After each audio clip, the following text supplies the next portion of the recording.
Yes, so welcome to making the most of your connections with employers, your personal brand. I'm really excited for everybody that's able to attend this webinar. I've been lucky enough to have a preview of it, and there's some great information, tools, and resources that are going to be coming your way. Before we get started, I would like to acknowledge that this webinar is funded by the Alberta government in partnership with the Government of Canada. I'd also like to acknowledge that we're coming from the traditional Treaty 7 territory of the Blackfoot Confederation, including the Siksika, Kainai, and Piikani nations, the Stoney Nakoda, including Chiniki, Bearspaw, and Wesley nations, and the Tsuut'ina Nation, as well as the Métis Nation of Alberta Region 3. Before I turn it over to Liliana, let me just remind you of our webinar protocols. First and foremost, this meeting is being recorded, and all the slides, the recording and the slides will be circulated, as well as a worksheet that Liliana is going to introduce you to a little bit later on. We ask that you remain on mute for the duration of the webinar. That being said, we do hope to have some time at the end to wrap up with some Q&A coming from you. And so just please use chat to ask any questions or share any reactions you might have to the information. And like I said, we'll loop back to those questions at the end of the session. If we don't get to all the questions, we do have our monthly newsletter, so with a frequently asked questions section, and so we'll be certain to follow up in the newsletter. And with that, I'm now going to turn it over to our presenter, Liliana. Thank you so much. So hello, everyone, and welcome. As Pat mentioned, my name is Liliana Gonzalez. I am a registered professional psychologist with Calgary Career Counseling and Synthesis Psychology, and I'm very happy to have you all here today. So first, I wanted to just give you an overview of what we do within Calgary Career Counseling. We are a group of registered psychologists, counselors, and career development professionals, and we support people from all different industries and ages to help you identify a strategic career direction. So ideally, if you're trying to make any career decisions, if you're trying to look for a job as well, resume reviews, we do have individuals specialized in supporting you with that transition. So here is what we are going to be covering today. We do have a lot of content, and I wanted to give you an overview of how you are going to be able to market yourself. Now, this is recorded and you'll be able to play it again. And as it was mentioned, we will be using a handout that's going to be emailed to you after the recording.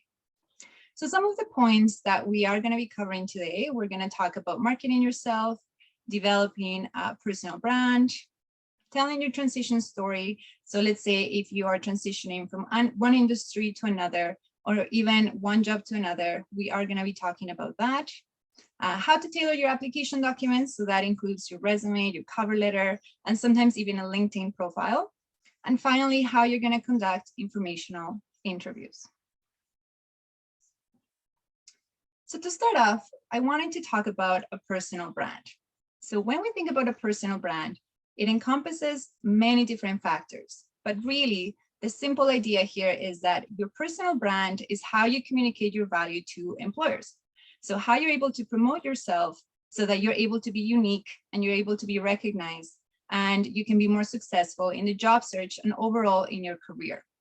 So many of you already have components of a personal brand, and the idea is that we're going to be customizing it so that it matches the types of career goals that you have. So having a career brand is going to help you in a variety of ways, and this is why it's so important that you're strategic in building a brand. So the first one is helping you stand out. We know that the job marketplace is getting really competitive. We've heard from employers sometimes that when people apply, there might be 300 applications for one particular posting. And so that means that in order for you to increase your chances of being able to get hired, to successfully promote yourself in your career, you're going to have to stand out from many of the applicants that are applying to a particular posting.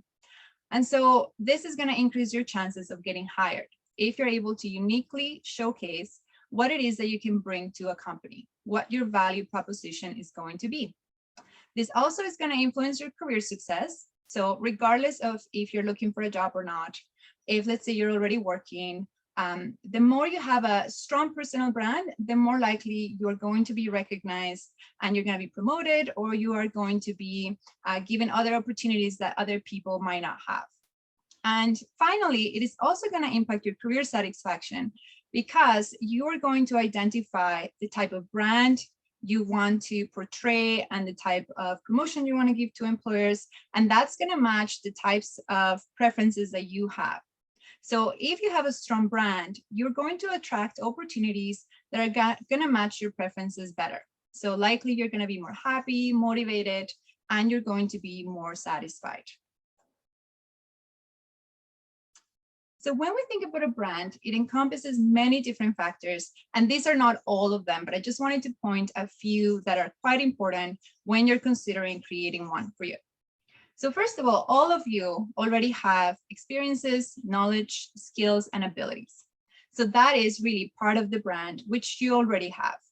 However, it's going to be highlighting specific experiences and skills that perhaps you want to use more, or the ones that you enjoy using more, or you're better at, because that way you're going to be able to showcase why they need to hire you.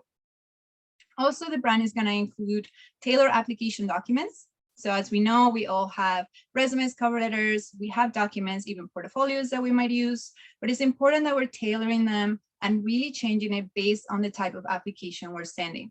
So what that means is that even though your brand encompasses a specific message, we might still have to tailor it depending on which application, which occupation you're applying for. Also, the brand is going to influence what you say, how you interact. So it's also about body language, the image that you're using, the confidence you're portraying, if you're being assertive. So all of those play into how you are demonstrating yourself to others. And then online brand, as we know, many things have changed since COVID. There's a bigger focus now on online and online platforms such as LinkedIn and other professional brands as well. And so wanting to make sure that you also have an online brand. And when we think about that, if you think about having a company, if you look up a company and they don't have a website, nowadays is not considered something that we might trust. And so same happens when someone does not have an online brand, it could create some mistrust. So if you can start developing that, that's important as well. So I'm going to highlight 5 different steps that are going to help you develop your brand. And if you do have any questions, feel free to use the chat, and then we'll talk about some of those at the end of the session. So the first thing we're going to talk about is reflecting on your preferences. So in order for you to start developing a brand, you have to understand yourself first. You have to understand what matters to you, what you're able to provide as a value. And so that's going to help us kind of create the foundation of how we're going to develop this brand. Then we're going to gather information about different career options. So it's very important that you understand what different occupations, jobs, companies are out there and how you might want to align to those types of opportunities. Third, very important, is we want to assess fit, because ideally you're going to create a brand that's going to match your preferences. So if you end up succeeding in the workplace, you're going to be happy in a place in which you are fitting in terms of preferences. We're going to discuss how to develop your story. And so that includes a variety of ways of communicating your value. And lastly, how to tailor your application documents and tips. So looking at the first step, reflecting on your preferences. Self-exploration is the key for you to start creating this foundation, as I mentioned. And so there are many different factors that are going to impact your satisfaction and success. And these are not every single one of them. There might be others, but these are the ones that have been researched the most. So when we look at literature related to career development, career success, we know that these ones are going to influence how well you are doing at work. So the first one is skills. Many people, when they're thinking about transitioning, when they're thinking about occupations, they mainly focus on skills. So these are the ones that we think about most when we're writing our resume or cover letter, when we think about, let's say, the types of education we've completed. And so when we think of skills, these are learned through practice. When you have competence in a particular area, many of them are transferable, meaning that something that you've learned in one workplace or occupation can transfer into another occupation. And then there are others that are very technical and very specific to each occupation. Now, although it's very important to think about your skills and it's the first step, we also want to consider the other factors, because just because you're competent in one area, it doesn't mean that it actually energizes you. So it's important to think about, do you actually enjoy the types of skills that you've developed, or would you rather develop other skills that are going to lead you into a more satisfying career? So this is where interests come in. Ideally, you're also going to find activities that you really enjoy learning about. And so these are any subjects that you're really curious about. Think about times in which you experience flow, which means, time goes by, you're not even thinking about when you have to leave. You're really immersed in the activity. You're finding that you're learning, you're being challenged, but you're not so stressed or you're not bored. So it's this middle ground where you're feeling really interested. Now, sometimes our interests become part of our career, and sometimes we decide to keep them separate.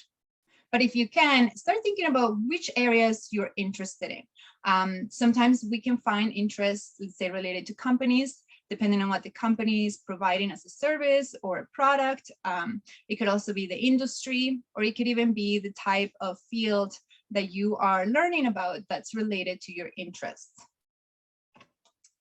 All right, we also have personality. So when we think about personality, this tends to be more innate ways of behaving, some patterns that we notice in terms of attitudes and emotions. So many of you might have heard of something like introversion, extroversion. So some of these themes and the things that we notice in personality are going to impact a lot of how we behave at work. And what I'm trying to say here is that you're not going to find the perfect alignment all the time. There might be times in which you learn skills to help you act in ways that perhaps is not natural to you. But if you're able to identify your personality traits, then you're going to be able to align yourself to an industry, a company, a job in which you are going to be able to naturally behave in that workplace. So a few things and ways in which the personality is going to impact you. How you work with others. So for example, do you prefer to work independently? Or do you prefer to work in teams and with a lot of people? Your work style, do you prefer a linear approach, very structured, procedural, or do you prefer being creative and innovative and maybe not having to follow a specific schedule or procedure? What gives you the most energy? That's another question you might want to ask yourself. And if, let's say, you haven't done personality testing, because we do have sometimes personality tests that can help us identify some of these, just asking those questions of what gives you energy in the type of job you have now, or the previous jobs you've had, or even if you haven't had work experience, the types of jobs that you are thinking about having. So picturing yourself completing certain tasks and thinking about how you feel your energy is going to be. And then lastly, how you deal with stress and problems. Some people really thrive in fast-paced environments. They enjoyed a lot of deadlines, being able to have multiple projects. Other people thrive in having one project at a time, maybe having their time, not having to be pressured. And so understanding that no matter what your preference is, there's always going to be a pro and a con to that. And it's more about identifying opportunities in which you could just be yourself and it aligns to your natural personality. And then lastly, I wanted to include values because values are the things that really matter to us. These ones tend to change throughout our lifetime, especially if we have big transitions. So let's say you've been laid off, or maybe you completed an educational program. Any big milestone can impact how we see what matters to us. And so it is going to change.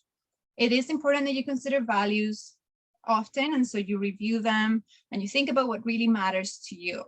So some examples of values might include work-life wellness. Some people like, let's say, financial stability. Other people might like recognition, respect, creativity. So you could see how there could be so many values. And it's so important that you start thinking about which values matter to you, because if you have a sense of dissatisfaction, oftentimes it is a misalignment between your values and some of the things that you're experiencing at work. So those 5 things are just things to consider as you are reflecting on your preferences. And as I said, there are many ways for you to reflect. You could complete an actual assessment, a psychometric assessment to review some of this, or you could just ask questions about what energizes your work, what matters to you, what interests you, and then that can give you ideas that you can start creating that foundation for your personal brand. All right, so once you're done step number 1, which is quite big, it takes a lot of time and reflection and is very important, then you're going to move on to gathering information. Now, most people, when they're looking for a job, a career, occupation, they jump into looking for career options. However, if you're not clear as to what your preferences are, you might end up in an occupation where you're not happy, you're not satisfied, and even if you end up getting a job, in the long term, you might not be happy. All right, so step number 2 is going to be gathering information. So to gather information, we're going to use online resources. One second, excuse me. So one website is called Careers in Energy. And so with Careers in Energy, the website, if you go to Careers in Energy, you Google Careers in Energy, and you're going to find, sorry, I'm losing my voice here. One second.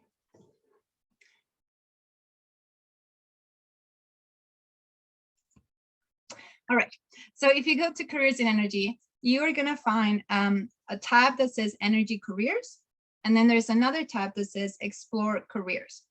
Now, this is a great database for looking at energy-related careers, and I'm assuming if you're in this webinar, you're probably interested in careers in energy. So as you can see here, we have a screenshot. So this screenshot breaks down the different types of energy careers that this website highlights. And it goes over things like oil and gas, clean tech, LNG facility operations, renewables. And so it's very comprehensive. And when you click on each of them, it's going to give you information about the actual occupation, the industry, some of the things to, in terms of skills, what is necessary to go into that field. And so this could be a great place to start looking at different types of career options. And as you're doing that, I would say it's so important for you to keep in mind some of those reflections that you've done related to your preferences. So for example, as you're looking at the occupations, kind of identifying, are they more creative? Are they more individualistic? So you have to work individually, independent. Are they more team related? And so that can give you a sense of what might be better aligned. Other online resources include labor market information reports or any type of labor market information. So when we think about labor market, is more any statistics of predictions of what's happening in the labor market, forecasts, what's going on in hiring requirements, things like that. And so one example, if you go to Careers in Energy, they also have a tab called Labor Market. And I've just taken a screenshot of an example. They do have a labor market Outlook 2021 to 2023 report. And so it is going to give you information about what's happening in the industry, what are the areas that are likely to increase in terms of hiring, and what are some of the ones that are likely to maybe decrease. And the reason why this is so important is because if we have a forecast of what's coming, and let's say we know that there is a gap and there's going to be lots of different opportunities in one particular field, if it aligns to our preferences, then we can start being proactive and develop a brand that's going to match this particular field. All right, the next one is when you're looking at labor market information just in the news, and also Careers in Energy has a news component there, so it's pretty up to date. I've just taken a screenshot of one that, for example, talks about they're looking for people in the energy services sector. So they really needed more people, and there's a lot of demand in this particular field. So knowing that, let's say if you're open to going into working into the energy sector, this could be another place that you can start looking at.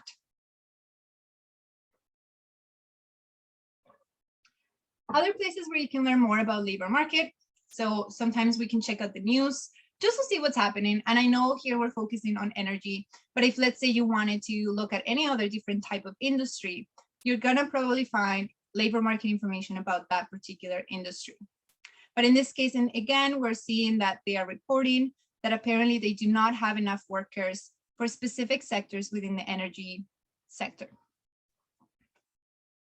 And then the other place where you can find tons of great information is going to be Calgary Economic Development. So what this does is Calgary Economic Development, they work with the government, they work with different stakeholders. And what they do is they kind of work to think about what we're going to do in terms of who we're attracting to the province.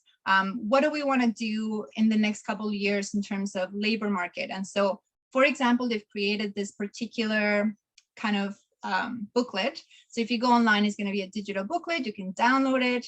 And it is going to be talking about the Alberta energy transition. So it's highlighting different areas like clean tech, different types of innovation, and what they're trying to forecast for labor market in the future. Now, other places you can go to include company websites. So if you start looking at different company websites, most companies are going to have a About Us section. And in this About Us section, you're going to learn about their missions, their values, what they stand for. And so you can also even be strategic as to who you might want to connect with or be proactive before a job is even posted. And we'll be talking about informational interviews later, but it is important that you start being proactive, not just wait for a job to appear in a job database, that you're already identifying different opportunities that might align to your preferences. And then also within company websites, you're going to find a careers section. So here, they're going to post different applications that might be available, job postings that are available. And sometimes they even have a contact us button where you can apply to particular, let's say, general type of database. And so they might accept for you to submit your resume, cover letter, even if there's not one particular job posted there. So also that increases your chances of being able to demonstrate your value to a company before they even post a job. Now, using other online databases, LinkedIn, if you don't have a LinkedIn account, I would highly recommend it, just looking into that, which is a professional type of platform in which people from different types of companies and also even companies have profiles. And that's a way for you to start connecting with some of those companies. So as you can see here, I've taken a screenshot of a list of different companies within the energy sector. You could change it to a location, so you could put Calgary in there. And then you can start browsing different companies that might be in that particular area.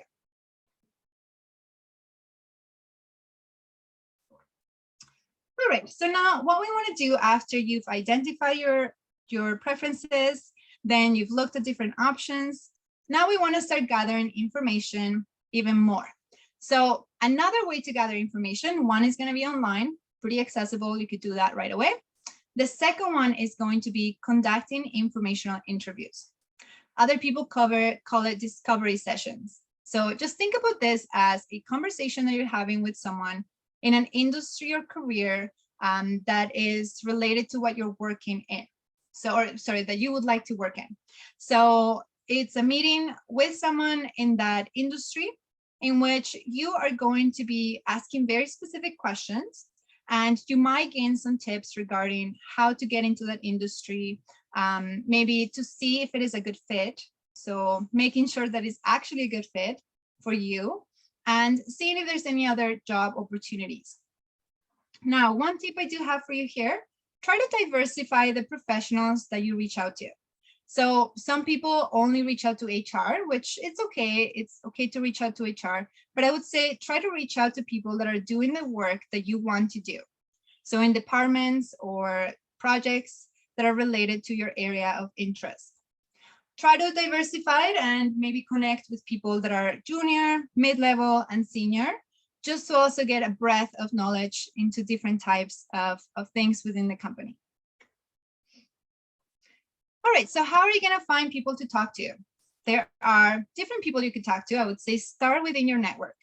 So think about immediate family or extended family. Sometimes even if they are not the ones you need to talk to, they might have someone that you can connect with. So you could ask them if they know anyone in that area that you want to learn more about. You could also try community members. So that could be, let's say, from specific extracurricular activities that you might do, volunteering, the church, or any other types of community members. Other people would be current employers or maybe previous instructor, teachers, coaches, friends, colleagues.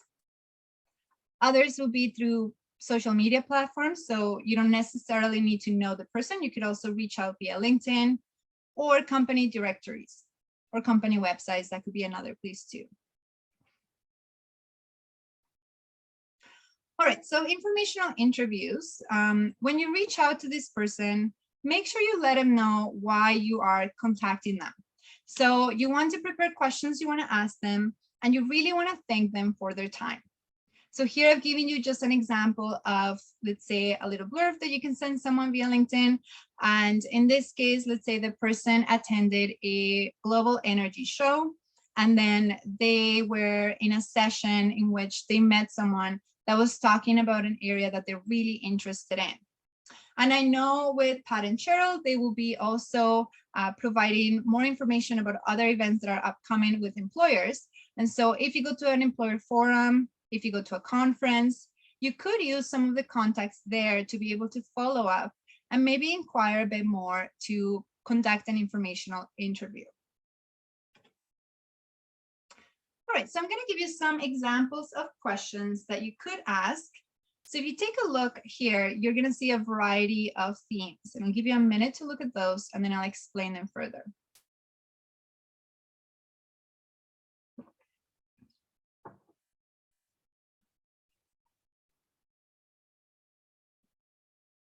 All right, so when you look at the questions that are asked here, we want to ask them not just about how to get into the field. We might want to ask about what makes us successful to be able to get into the field. Maybe even ask questions and recommendations on how to break into it, like what will make us stand out? What are some of the pros and cons? So again, you're trying to figure out if it is a good fit between your experiences, your preferences, and the company as well. And to make sure you make the most out of your informational interview, I would recommend that you write down the 3 takeaways. So when you think about what are the 3 takeaways from this conversation, are there any other topics that I want to learn more about? And definitely asking the question, is there anyone else that you can connect me with? So do remember that every person you talk to, they also have their own network, and they might be able to connect you with other people that perhaps could provide you great information. Perfect. So we've gone over reviewing your preferences, gathering online information, also being able to gather information through informational interviews. And now we're going to make sure that we assess fit. So just because an opportunity is available, it doesn't mean that perhaps it's the best fit for us. So one technique I tend to use with my clients is using what we call a SWOT analysis. So in a SWOT analysis, we are going to be reviewing what are the strengths, weaknesses, opportunities, and threats.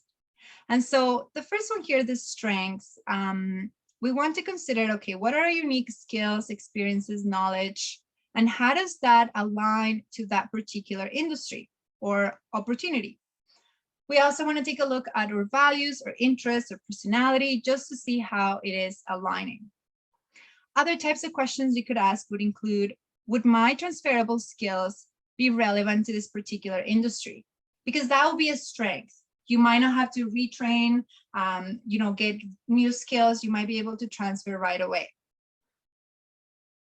The other one here is weaknesses. So you want to take a look and see if there are any weaknesses. Is there anything missing from your career? Is there anything maybe you do not like, any red flags or anything from the conversation that you have? And even if you end up getting skills, is it really the types of skills that are going to energize you? Or you're going to find that even if you become skilled at something, you're not going to be happy in a couple years from now. We also want to take a look at opportunities. So when we think about opportunities would be, what are the things happening in the industry? So for example, based on the labor market reports, based on the news, we're going to see if there's any potential threats that could be coming up. And so that will give you a bigger picture to see if it is really something that you want to pursue. Now, let's say you decide it is the exact same thing you want to pursue. It is a great fit. You're really excited about it. Now you can start developing your story. So when developing your story, you want to develop what the key message is going to be. Thinking about what it is, the one thing that's going to help you stand out, what's going to make you unique. Would it be your technical skills? Would it be maybe your personality that aligns very nicely to this particular opportunity? So thinking about the key message. You want to also be genuine. And so as I mentioned, it's very important that you're not just changing all of your application documents and everything to fit the company message, but you want to make sure that it aligns genuinely with the things that matter to you and your own preferences. And then you also want to think about what are some of the employer's needs and how can it match that particular gap. When you're writing your story, it could be when you're talking to employers, when you're writing it in a resume or cover letter, you want to make sure you're using the sector's terminology. So making sure you are becoming aware of the type of terminology that they use, the things that matter to them, and so that you'll be able to use it more. Also think about your unique values. What are some of your strengths? What are some of the things other people say that you're really good at? So that could be something you could use. Okay, so here is a resource that we will be sending to you. It's going to be a handout, and you're going to be able to use this when you communicate or do put together your story. So Pat, I'm not sure if you want to talk about this one, or would you like me to continue with the summary of this one? Please continue on. You're doing a great job. Thanks. Okay. So for this one here, you are going to see individual exercises. And so this was created by the Talent Needs for Evolving Energy Ecosystem, and it's going to be quite detailed. It's going to give you some transferability skills and experiences that you could use when thinking about your story. All right, so some of the things they're going to get you to do include thinking about yourself, like what are some of the skills or things that you're good at? What are some of the experiences you have? What credentials do you have? So all of those will be very transferable to what you're looking for here. You also want to consider work arrangements, work environment. So would you want to work indoors, outdoors? Do you want to work in front of a computer or office? Would you prefer to work independently or with other people? So all of those things you need to consider as well. And then what is the value proposition that they give to you? So for example, are they providing you a specific compensation that matters to you? What are some of the values of the organization that really matters? So you can consider some of those things. Another point of your brand is going to be what we call story. Now, some of you might be familiar with the elevator pitch, or like a small, short kind of introductory story that you provide an employer, someone that you meet at a networking event or other places. And so when we think about the transition story, do you want to include things like your name? So you'll start by introducing your name, maybe a very short summary of your professional experience, why you're interested in a particular industry, and your career goals. And this is something that you can practice, let's say before attending a networking event, a career fair. Just practice it in front of a mirror, put in your name first, and then including a bit more about what you're looking to gain, what your experiences are, and it should be around 1 to 2 minutes max. And so this is something that's going to help you introduce yourself in a variety of events. You also want to be mindful of your image. As I said, personal brand encompasses not just how you're communicating your documents, it's also going to be your image. And so here, making sure you're aware of your posture, Your shoulders not being tense, but more relaxed, making sure your chin is not down, so you're not looking not very confident, but also not up so that it seems like you're being arrogant. Making sure that your legs and arms are not crossed, so we have an open body language, and making eye contact, smiling, being aware of your facial expressions, and also using something we call mirroring. So mirroring implies that we are going to be looking at the person that we're talking to, and we're going to try to mirror their presence. So also that gives you an idea of the culture of that particular company.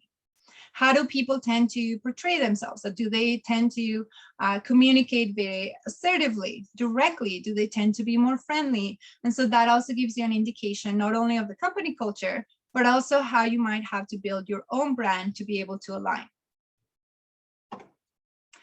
Before I move on, I know it's a lot of information. Do we have any questions so far? Feel free to put them in the chat if you have any questions. Nothing yet, Liliana, but No? hopefully Okay. we'll see one or two before the end of the session. Perfect. All right, so the last step is going to be tailoring your application documents. So when we think about application documents, this could encompass your resume, your cover letter, portfolio, as I mentioned, like an online platform. But the most important thing here is to start analyzing job descriptions. So let's say you've identified the industry you're interested in, you've identified the company you want to work for. Now you're identifying different job descriptions. So when looking at the job descriptions, you are going to be looking for skills, knowledge, or abilities. So I'll give you a minute to take a look at these, and then I'll explain how I came up with those on the right. So feel free to read the 5 points that I've included here, and then I'll go over those.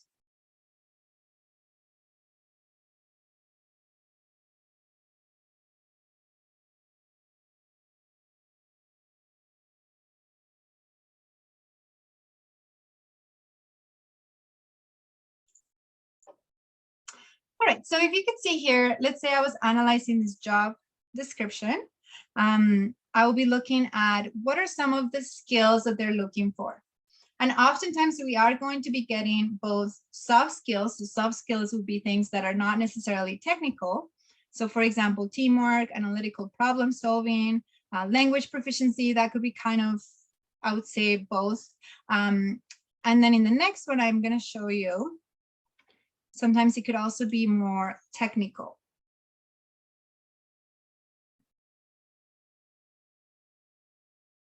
So when you see those two job descriptions, you're going to notice that one is going to be very focused on teamwork, communication skills, analytical skills. This other one is much more focused on technical skills. So that means that when you're portraying your image, when you're trying to focus on a particular company or occupation, you have to be mindful of what it is that they care most about.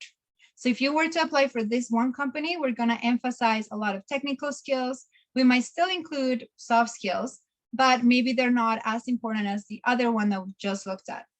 And vice versa, perhaps in this other job posting, even though, yes, they have some software proficiency, they're caring much more about the teamwork, the communication, analytical problem solving skills. Now, why is this so important? I wanted to let you know, most of you might know already, but if you don't, many companies use something called applicant tracking systems. So applicant tracking systems are systems that would be kind of screening your documents. As you can see on the left, it takes all the applicants, let's say 300, 500 applications, they scan it through a software, and then they're going to give you a score depending on keywords. So the applicant tracking system is going to be screening the words, and then is going to let you know if, let's say, you have a specific score. Now, there's many different types of applicant tracking systems. They score things differently, but the main idea here is that if you're using keywords, if you're making sure you're tailoring your applications, the chances are higher that you're going to be able to make it through to the next round. So that's why it's so important you change your applications every time you apply for a job. Other ways of tailoring your applications and also interview stories is using the formula STAR. So here is where we're making sure we're including situation, the action, the results, and when you're writing accomplishment statements. So accomplishment statements would be the ones that you use in your resume or in an interview, making sure that you have this formula. So here are some examples that I've included for accomplishment statements. I'll give you a minute to review those.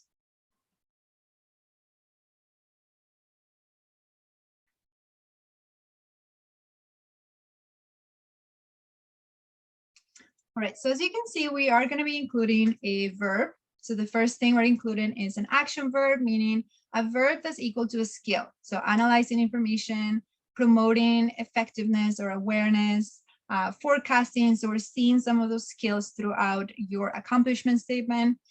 Whenever you can, try to provide quantifiers. So for example, 25%. And then you're also including some results.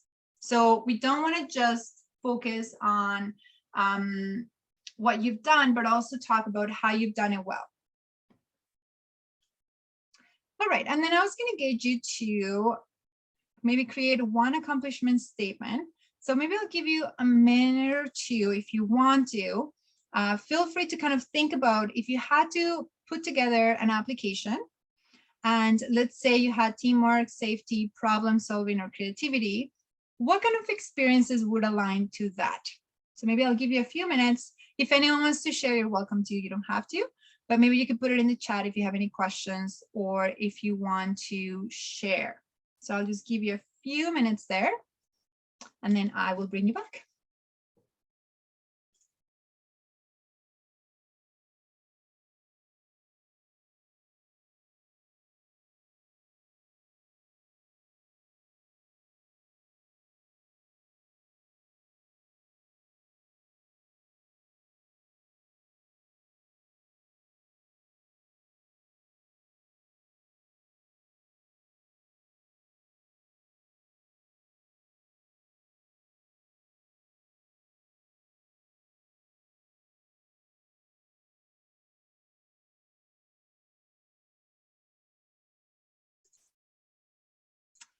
Right, any questions or anyone want to share an accomplishment statement or an idea of how you could portray your experience for one of these skills?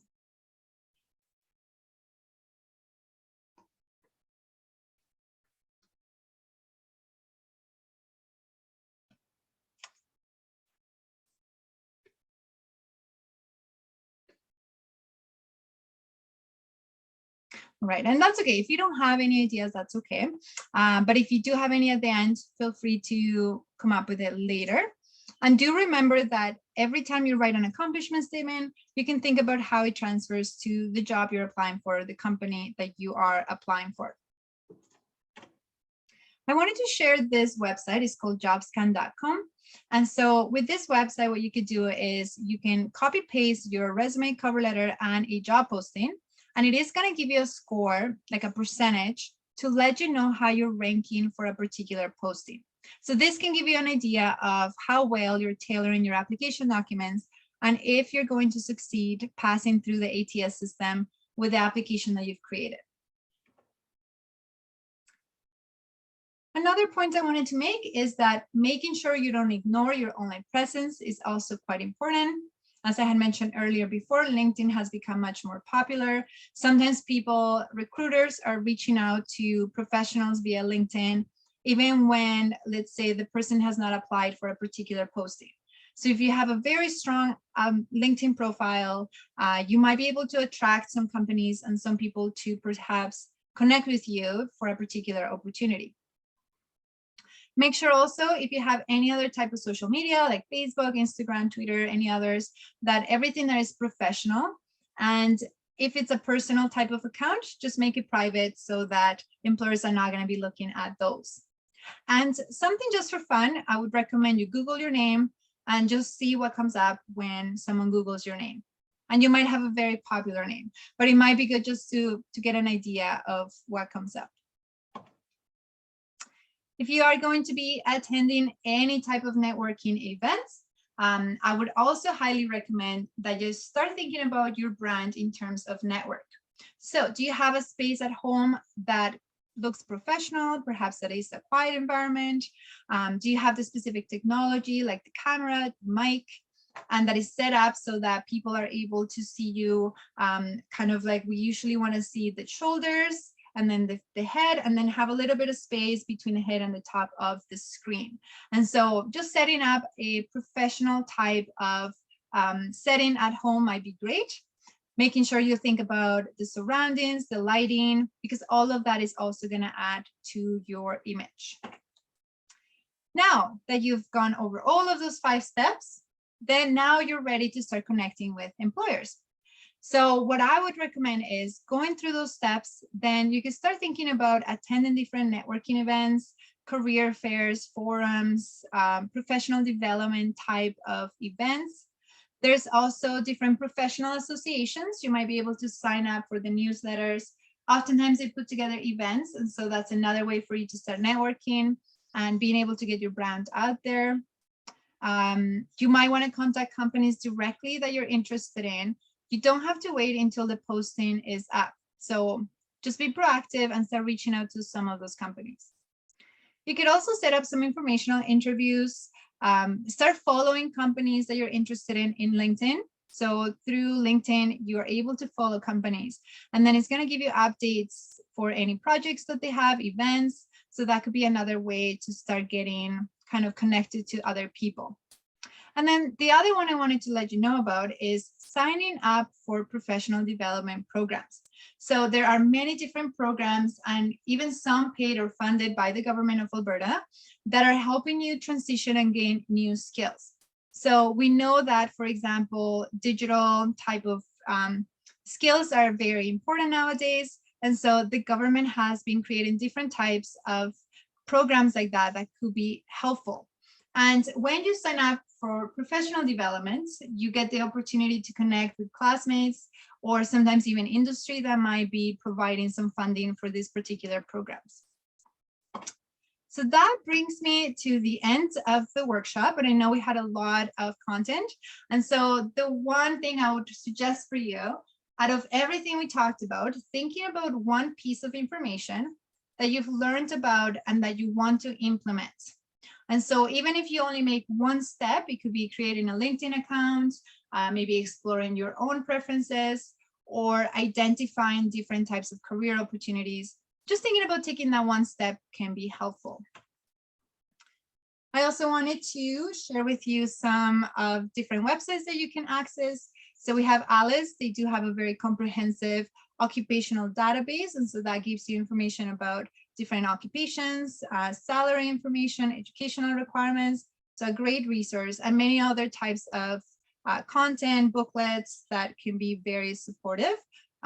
Calgary Career Counseling, as I mentioned, we do provide career counseling. We have psychometric assessments that can help you with your preferences. And we also have a career advisor that can support you with job search, resume, cover letter. And then lastly, ONET Online, which is another great database, is US based, but it has a lot of different information about various occupations. Here I've also included our website and our email address, and you'll be able to get a copy of this as well. But before we wrap it up, I wanted to know if you have any questions. And feel free to use your mic or the chat.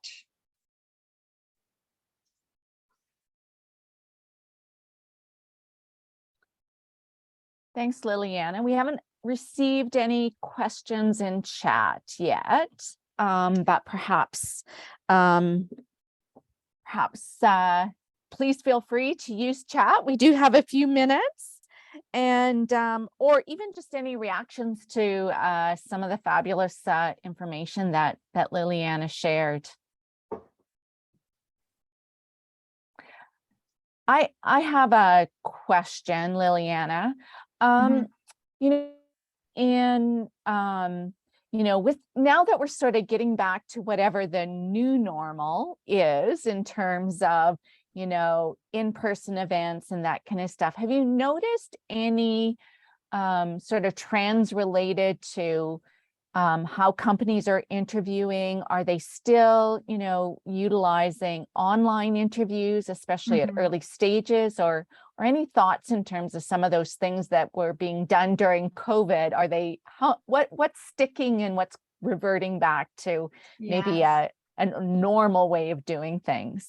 Yeah, that's a great question. And I think we're still starting to see some companies are kind of going back to the traditional in-person, being at work, even interviewing in person, but the majority of them are also adapting more of the online flexible type of work.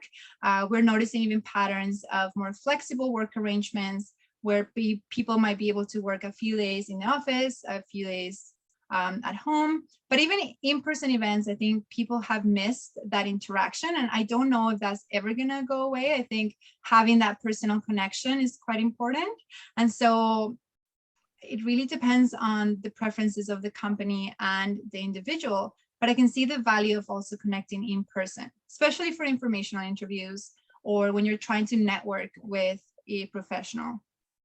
Yeah, cool. Just almost more a comment I had, and I loved how you talked about, the number of different ways in which people can connect with employers, or, people that they could, incorporate into their informational interviews. And, one of the ways that we've seen is there certainly are more in-person conferences.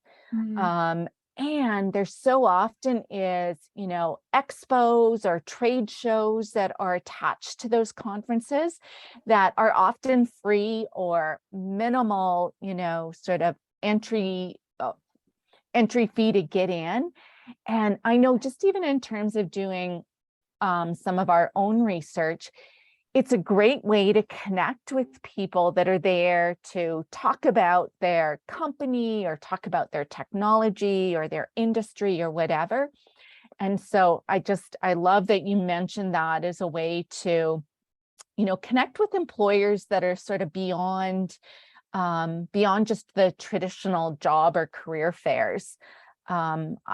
I don't know, I personally found them very worthwhile attending, because just so how many companies or employers you can connect with.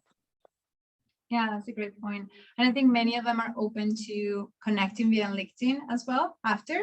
So it could be great to have that LinkedIn profile up to date and just be ready in case that you make those connections, you can follow up later with those platforms. Absolutely. Well, I don't see any other questions coming in through chat or anybody with a hand up. So maybe we'll just wrap it up there. And just, in closing, just remind you how you can certainly stay connected with us. First of all, we certainly invite you to follow us on LinkedIn. Our business page is Talent Needs for the Evolving Energy Ecosystem. And I see there is a question coming in, Liliana, so I'll loop back to that. Rather than finishing off this slide for right now. So the question is, what are the odds of success if you request in-person interview instead of online one-way interview? So the question is to request that. Is it for information? Just to clarify, is this for an informational interview or is it for like a job interview? Just wanted to clarify. Marwan, for job interview. So somebody's, yes, wants to set up an online interview, you request a in-person interview. I would recommend in this case, letting the employer kind of direct how they might want to do it. And so if it is for an informational interview, even then providing options. So in this case, my suggestion would be try to go with what the employer is trying to set up. And the reason why is because if they're recommending an online interview, or let's say a video interview or something like this, they're probably doing that with all the other candidates. So you could always maybe say, oh yeah, I'll be happy to do that. I'm also available in person, but not requesting that you want it to be in person. that would be my suggestion in that case. Great. Thanks, Liliana. Great question. Yeah, it was a great question. And one of the things that, I think also to keep in mind, and Liliana, you identified this as well, but it was just reinforced to me in a meeting I was in a few days ago, is there's many companies that are not fully in the office yet. There may be in the office, 2-3 days a week. And so obviously online is a way for them to continue, the recruitment process or whatever without having to physically be in the office. So that still in that transition around being fully in person. Yeah. And I think something to add there, as you mentioned, even some of them are not in Calgary. Some of them, the headquarters might be in a different location. And so that might be another reason why they are requesting that interview online. Excellent point. So again, just to kind of pick up in terms of how to stay connected and up to date, myself and my colleague Cheryl Knight are also happy to have you follow us on our personal pages or connect via our personal pages.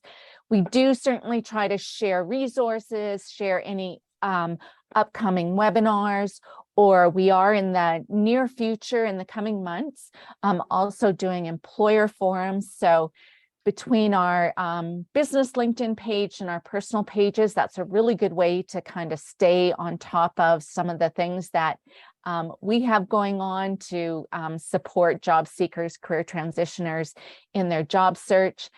And then finally, also our newsletter is being that you've signed up for this webinar, you automatically will be on our database to get our newsletter. And again, that's where you will certainly get tidbits and tips and answers to questions that we've been asked by people who have participated in our webinars, as well as we, that's one of our main ways of also letting people know about our upcoming webinars and events. So we invite you to stay connected as a way to stay up to date on what we're doing. And again, really appreciate you spending the last hour with us. Yeah, thank you, everyone.